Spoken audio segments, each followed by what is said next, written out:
Jadi sebenarnya untuk mengabdi di kampung halaman ini sudah lama ya. Saya dalam tugas-tugas pelayanan saya di inspektorat. Nah ternyata respon ini makin kuat malah. Makin kuat. Saya berpikir ya waktu-waktu ini ya kita manfaatkan untuk bertemu dengan keluarga. Kita coba mencari tahu respon masyarakat ya. Kemarin soal Saredam itu sebenarnya menurut saya ya itu bagian sebenarnya dari pariwisata. Ada tidak potensi-potensi yang Pak Tarsi menganggap sebagai figur yang bisa menemani Pak Tarsi begitu? Oh sebenarnya banyak ya.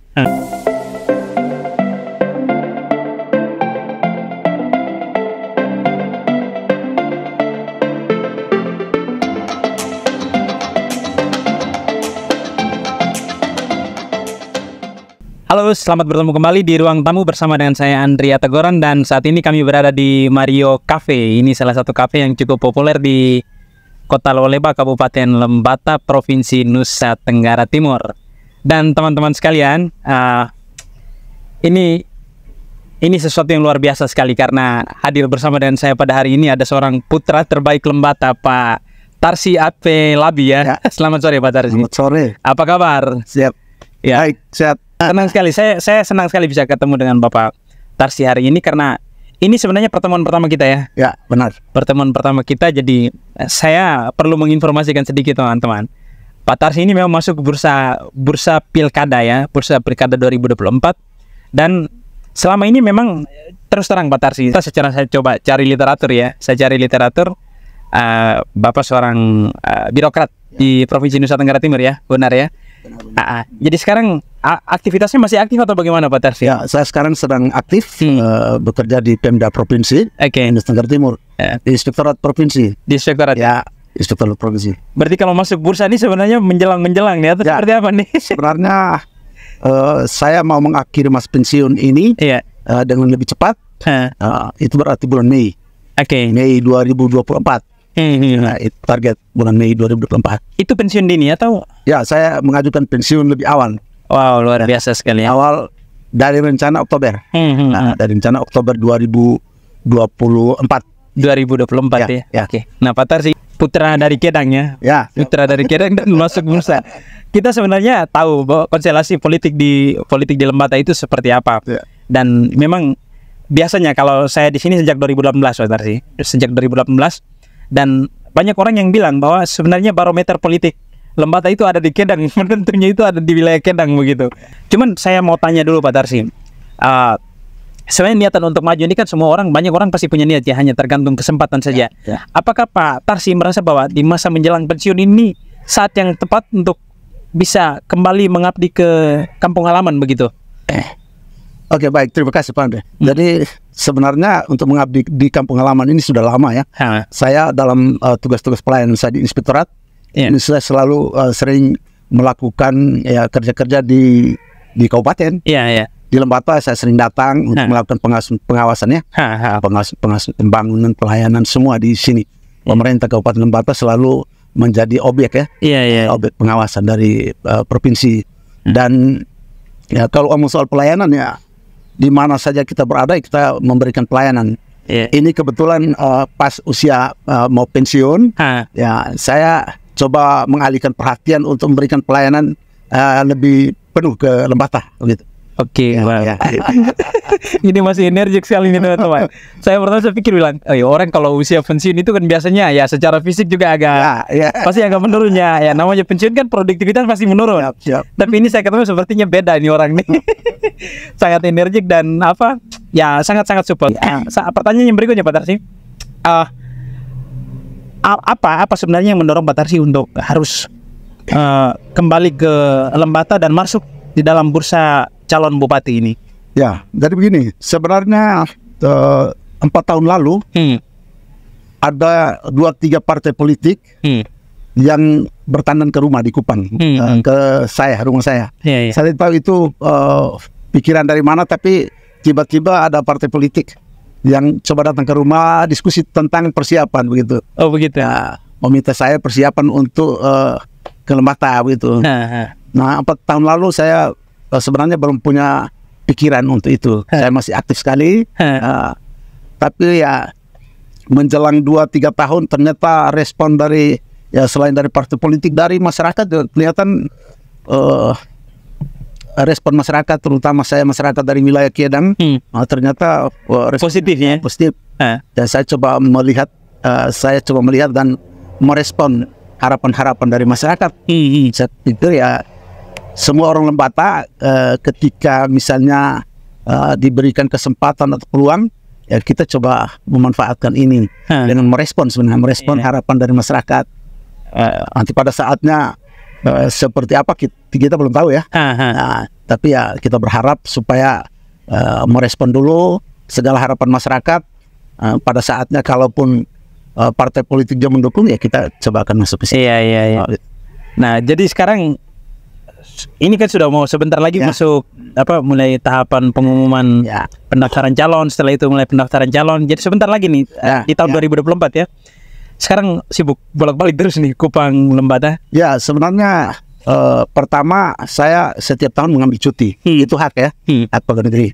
Nah, pada saat cuti kita coba bertemu dengan keluarga. Iya. Ya, memastikan apakah respon ini masih tetap ada atau tidak. Nah, ternyata respon ini makin kuat. Saya berpikir ya waktu-waktu ini ya kita manfaatkan untuk bertemu dengan keluarga. Kita coba mencari tahu respon masyarakat, ya bukan dari Kiedang sendiri tapi semua masyarakat Lembata ini. Kita coba mendatangi mereka, apakah harapan mereka itu benar-benar atau tidak begitu. Ternyata ya saya berpikir setiap saat responnya semakin bagus ya, semakin bagus. Harapannya semakin bagus. Saya ketika itu saya juga melihat bagaimanapun saya harus merespon ini harapan. Jadi seperti itu. Jadi ini seperti apa? Seperti memang ada dua epicentrum yang ketemu di tengah-tengah. Harapan masyarakat dengan niatnya Pak Tarsi untuk balik lagi ke kampung. Pak Tarsi, Lembata ini kabupaten yang sangat potensial ya, sangat potensial. Kalau kita bicara dari sumber daya alamnya sangat potensial. Di sisi lain Lembata juga kan sebenarnya punya persoalan yang cukup kompleks nih. Nah, dari dorongan pribadi memang punya niat untuk balik ya gelekat lah istilahnya, gelekat lewo begitu ya. Tapi tentu tidak hanya itu saja begitu. Pak Tarsi saya percaya pasti melihat Lembata ini sebenarnya punya potensi sekaligus punya problem begitu. Menurut Pak Tarsi ini problem apa yang paling besar dihadapi oleh masyarakat Lembata saat ini? Oke, terima kasih. Jadi kalau saya melihat ya, ini dari pandangan saya ya, saya melihat di Lembata ini sebenarnya kita mesti meningkatkan pelayanan ya, pelayanan kepada masyarakat. Jadi pelayanan penting. Ketika pemerintah menyelenggarakan pemerintahan di daerah, itu tujuan sebenarnya untuk pelayanan kepada masyarakat, pelayanan sampai dengan niatan meningkatkan kesejahteraan masyarakat. Itu penting. Ya selama ini saya lihat plan-plan dasar kita kelihatan belum berjalan bagus. Dan itu sebenarnya hal-hal dasar yang harus menjadi perhatian pemerintah. Oke. Sambil contoh ya. Saya bisa contohkan satu dua soal pelayanan kepada masyarakat yang setiap hari selalu ada ya. Urusan KTP, urusan lain-lain ya, urusan KTP. Sebenarnya harus sampai pada saatnya kita harus memberikan pelayanan sampai dengan misalnya digitalisasi gitu. Masyarakat tinggal masuk di aplikasi, input datanya, terus satu saat dia cuma ambil barangnya. Ambil barangnya. KTP-nya. Dia tinggal print saja. Gitu. Itu sebenarnya sudah ada ya. Sebenarnya harus sampai ke situ. Pelayanan ya, digitalisasi. Jadi masyarakat tidak boleh tidak boleh disibukkan dengan urusan harus ke Loleba, harus ke mana. Cuma duduk di tempat. Ya, kalaupun dia bisa bermain ini, tinggal satu kali jari pemain lah. Sekarang pelayanan harus seperti itu. Yang Pak Tarsi lihat dengan mendapatkan pelayanan dasar yang optimal, apa dampak baiknya terhadap masyarakat? Yang pertama dia akan mengurangi biaya ya. Mengurangi biaya ketika masyarakat mengurus sesuatu ini ya, urusan Pak bisa bayangkan misalnya ketika orang dari Wulan Doni harus datang ke Leba, terus coba urus satu hal di sini tanpa tanpa informasi jelas, tanpa informasi jelas. Ketika dia begitu mengharapkan pelayanan, ternyata pelayanan kita cuma tidak memberikan kepastian. Oh ya, nanti satu dua hari baru cek. Sebenarnya tidak boleh itu. Harus dipastikan kalau datanya sudah oke, hari itu harus ambil. Harus ambilnya. Benar. Ya. Memang kita kadang-kadang kendalanya di situ. Apalagi jarak ini kan jauh ya. Kalau kita bicara soal tadi beberapa problem yang Pak Tarsi lihat dari kacamata Pak Tarsi, tentu Lembata juga kan punya potensi yang sangat bagus. Kita tahu Pak Tarsi dari setiap resim mulai dari kalau saya di sini itu dari zamannya Pak Yance, almarhum Yance Sunur. Setelah itu berganti ke Pak Thomas. Itu beliau berdua ini kan memang paketnya waktu itu Sunday Sunday apa Sunday waktu itu. Sebutannya kira-kira seperti itu. Sebutan Sunday. Sunday apa Sunday. Nah, dua paket ini waktu saya datang itu kan di tahun-tahun pertengahan, kalau saya tidak salah, pertengahan periode kepemimpinan Pak Yance di periode kedua, yang wakilnya itu kan Pak Thomas. Pak Yance itu begitu gencar dengan pariwisata, begitu gencar promosi pariwisatanya itu tidak main-main, bahkan high cost promosinya. Dan banyak orang memang bahwa di satu sisi orang melihat bahwa ini hanya menghambur-hamburkan uang, tetapi ada pandangan lain yang mengatakan bahwa dengan promosi pariwisata ini justru dia mendatangkan uang lebih banyak dari pusat begitu. Lalu bergeser ke Pak Thomas. Bukan berarti Pak Thomas tidak mendukung pariwisata, tetapi beliau lebih orientasi pembangunan lebih kepada penguatan budaya. Penguatan budaya itu melalui program unggulannya waktu itu Sare Damai yang juga akhirnya kan menuai kontroversi di publik, juga ada minus malumnya. Nah, kalau Pak Tarsi sendiri melihat apa yang bisa menjawab atau sektor apa yang bisa menjawab persoalan masyarakat Lembata kalau kita lihat dari aspek kesejahteraan begitu? Terima kasih. Jadi sebenarnya saya masih melihat pariwisata itu semua masih menjadi andalan kita.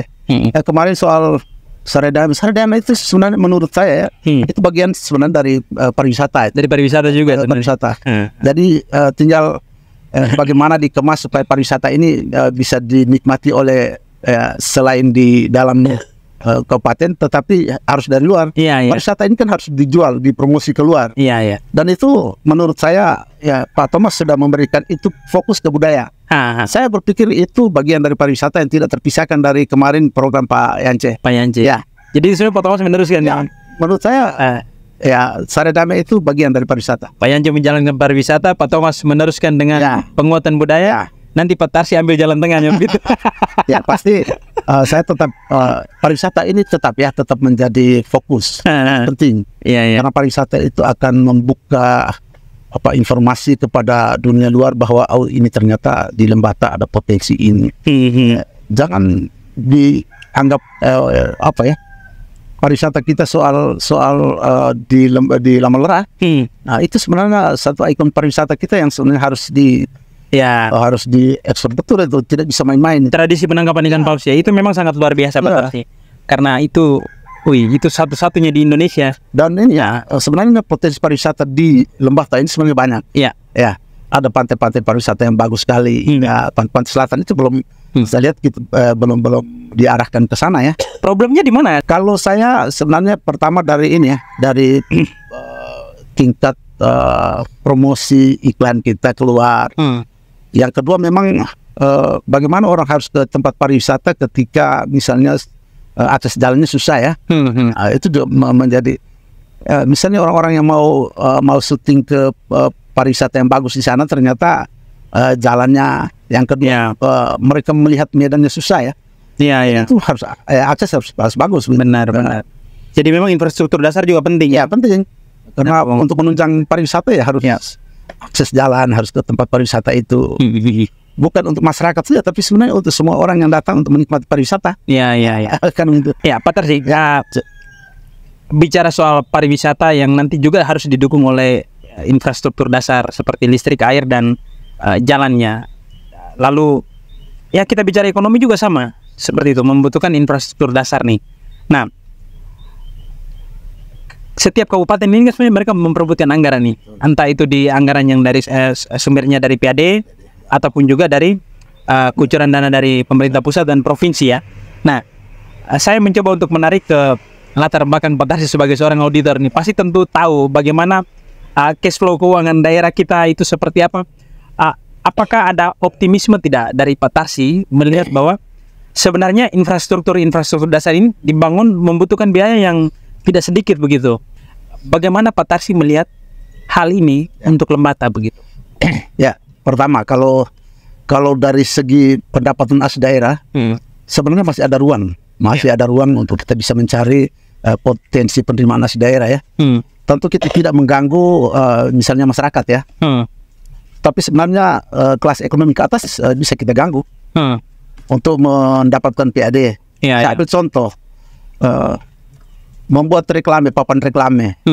Ini sebenarnya baik reklame manual maupun reklame digital.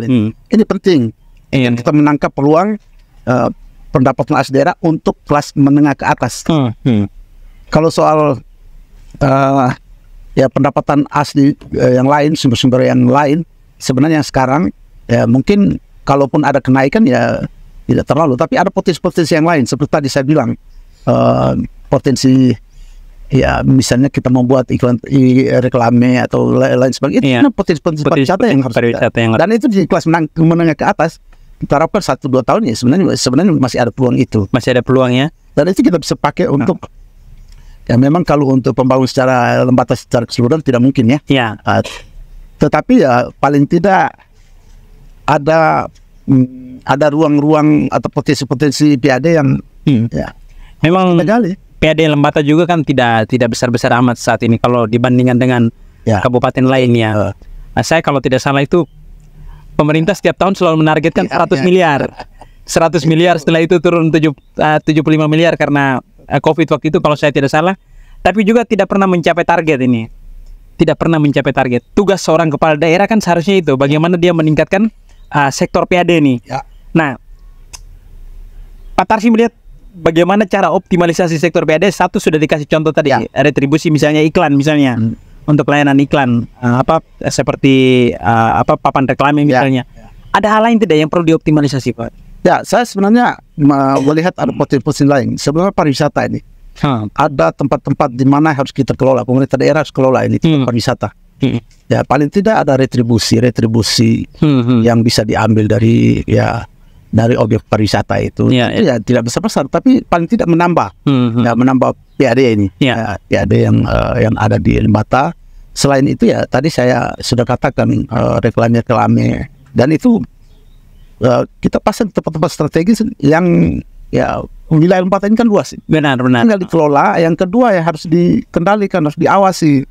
Ini kadang-kadang kan pendapatan asli daerah kita dari semua sektor ini saya berpikir jangan sampai pengendalian kurang, pengawasan kurang, akhirnya bisa jadi bocor. Itu bisa terjadi. Satu contoh yang paling sederhana itu waktu terakhir kemarin ketika kami coba untuk turun wawancara di masyarakat nelayannya, terkait dengan potensi adanya masalah investasi budidaya kerang mutiara ini. Mereka mengaku begini, kami nelayan ini jumlahnya 100 orang, 500 orang untuk di pesisir utara Laut Leban ini. Jumlahnya 500 orang. Satu orang itu minimal dia bisa menghasilkan retribusi untuk Pemda di setiap transaksi jual beli ikan dan penangkapan ikan itu 1 juta satu nelayan. Artinya kan kita melihat ada potensi 500 juta yang masuk dari situ begitu. Tapi persoalannya sekarang kan bagaimana pengelolaan PAD-nya. Nah itu Pak Tarsi melihat bagaimana? Kalau saya melihat begini, ini kita bicara dari auditor nih. Ada ruang-ruang di mana regulasi tidak menghendaki untuk misalnya di Lembata ini. Laut ini sudah sebenarnya sekarang sudah kewenangan provinsi. Itu artinya di Lembata itu ya nanti kita lihat regulasi apakah dia bisa memberikan nelayan memberikan retribusi atau tidak begitu. Karena laut ini sekarang izin harus dari provinsi Harus dari provinsi. Tidak ada kewenangan kabupaten lagi. Tentu kabupaten mungkin nanti akan mencari potensi itu kerjasama dengan provinsi karena pembagian ya. Iya. Kalau 100% ya bagi 60-40 misalnya, kan bisa begitu. Ada peluang ke arah situ ya. Ya, sebenarnya bisa. Dan sebenarnya yang lain lagi soal investor tadi itu. Ya sebenarnya mereka juga harus punya kewajiban untuk memberikan PAD untuk daerah, itu pasti harus. Beberapa investor yang kita lihat ini kan ada yang misalnya PT Cendana Indopars. Itu di sekitar 70-an juta lah setahun. Tahunnya? Setahun. Nah, ini juga kita tidak tahu apakah termasuk besar atau kecil. Termasuk besar atau kecil kita tidak tahu nih Pak Tarsi. Dari segi skala bisnisnya. Memang bahwa dia tidak bisa menggunakan semacam pajak karena pajak pasti lari ke negara ya. Betul. Nah, paling retribusi kan. Begitu. Nah, Pak Tarsi, bicara soal bagaimana ide, gagasan dan juga orientasi pembangunan yang nanti kalau misalnya Pak Tarsi diberikan jalan oleh masyarakat untuk memimpin Lembata, tapi tentu kita juga tidak bisa terlepas dari bagaimana komunikasi politik yang dibangun nih. Setuju. Sejauh ini seperti apa Pak Tarsi? Pak Tarsi boleh jalan keliling dari ujung pukul ujung, tapi masyarakat juga banyak yang bertanya-tanya bagaimana komunikasi politik. Apakah ada ruang yang diusung oleh partai politik atau tidak begitu? Terima kasih ya. Saya berpikir kita tetap jalan begitu. Prinsip saya tetap jalan, sosialisasikan diri kepada semua orang ya, semua orang. Dan saya punya keyakinan, bahwa satu saat pasti selain partai politik sekarang kan sebenarnya ada dua ini. Tempat ini sekarang ada dua ini. Pertama, dukungan dari partai politik, tapi juga tidak satu ya. Tentu gabungan partai ya. Gabungan partai benar. Yang kedua itu kan independen. Dua ini kan bisa digunakan. Kenapa tidak gitu? Ini sudah siap panjang-panjang nih. Kalau misalnya partai politik tidak dukung, yang kita kasih independen. Tadi ada dua jalan. Tinggal mau jalan partai politik atau mau jalan independen, kan begitu. Waktu ini begitu cepat loh Pak Tarsi. Ini sudah bulan berapa nih? Sangat optimis. Bisa ya. Luar biasa. Ya tentu kita berharap ada jalan baik dari partai politik ya. Pak Tarsi masuk bursa ini calon bupati nih. Nah, calon bupati. Kalau dilihat dari komunikasi politik juga, lalu bagaimana Pak Tarsi, namanya seorang politisi ini kan sudah pasti kalkulasinya itu kan sudah pasti itu. Ada tidak potensi-potensi yang Pak Tarsi menganggap sebagai figur yang bisa menemani Pak Tarsi begitu? Sebenarnya banyak ya. Orang Lembata ini sebenarnya banyak sekali yang sudah kita komunikasi ya. Berkomunikasi itu banyak yang kita bangun komunikasi. Tetapi saya sebenarnya punya harapan untuk semakin banyak itu semakin bagus. Karena Lembata ini perlu banyak orang yang harus memikirkan Lembata. Tentu satu saat tidak mungkin semua orang maju ya. Tentu ada berapa orang saja yang maju. Dan sebenarnya pada saat maju itu kan akumulasi pikiran kan harus dari semua kita. Kepada siapa saja kita diskusi. Saya justru kepada partai mana saja saya bangun komunikasi. Penting itu. Jadi konstelasi politik itu dia harus menjadi ruang untuk diskursus pembangunan. Tetap. Gitu. Jadi pada saat kita diskusi itu kita omong tentang pembangunan Lembata ini secara keseluruhan. Sebenarnya banyak hal ya di Lembata ini yang kalau kita duduk minum kopi, minum tuak terus itu sebenarnya banyak sekali hal yang memang kita tidak punya waktu yang cukup di sini Pak Tarsi dan teman-teman ini. Ya memang bicara tentang penyelenggaraan pemerintahan itu kan satu alat kontrol yang bagus itu regulasi. Jadi kalau saya orang pengawasan sudah pasti paham dong. Pasti. Dan itu regulasi. Ketika kita keluar dari regulasi, itu sebenarnya kita sudah ada potensi-potensi yang harus kita terima. Ada hal yang menjadi konsekuensi harus kita terima. Kalau saya orang pengawasan ya, tetap harus kita. Tapi tentu tidak berpaku pada regulasi. Harus ada inovasi-inovasi. Itu penting. Inovasi ini penting. Bicara soal inovasi nih, saya coba baca beberapa berita yang beredar ya, informasi yang beredar ini kan Pak Tarsi sepertinya menekankan bahwa pembangunan di desa ada 10 aspek kalau tidak salah. Saya coba baca-baca itu 10 aspek ini termasuk dengan bagaimana mendorong usaha ekonomi kreatif di tingkat desa. Nah, seperti ini kira-kira bagaimana apa strateginya dari gagasan-gagasan 10 pembangunan di desa ini kira-kira? Jadi saya sebenarnya saat awal memikirkan bagaimana semua pelayan itu diorientasikan itu ke desa ya. Karena saya melihat semua komponen yang bergerak ini ada di desa. Pendidikan di desa, ya soal agama ada di desa, soal nelayan ada di desa sama. Begitupun pemuda, semua orang tua ada di desa ya. Kita mesti harus fokus ke sana, terutama pelayanan desa, terutama juga di kecamatan. Bagian dari atas desa itu kan kecamatan. Kita mesti memberi pelayanan itu kalau bisa sampai di kecamatan, sehingga orang dari desa itu tetap datang di kecamatan. Jangan datang sampai di kabupaten. Di kabupaten. Karena sejatinya kecamatan itu kan perpanjangan tangan pemerintah kabupaten begitu. Dan ya niatan saya begitu, nanti akan optimalkan kerja-kerja di kecamatan. Itu pasti ada ya bagaimana strategi paling dekat itu. Pelan pemerintah paling dekat. Kalau di desa ya saya melihat di sana ada ruang-ruang pendidikan di sana, misalnya para guru, guru honor yang ya honor komite.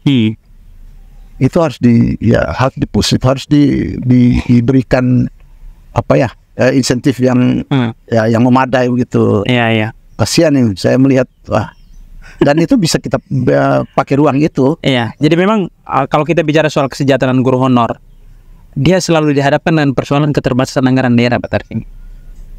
Itu bagaimana Pak Tarsi? Kalau saya melihat sebenarnya bisa. Yang penting ada komitmen kita untuk memberikan ruang, untuk memberikan perhatian kepada guru-guru honor ini. Saya prihatin di guru-guru honor komite. Honor komite ya. Kalau honor bos ya sekarang sudah bisa lumayan dengan honor bosnya.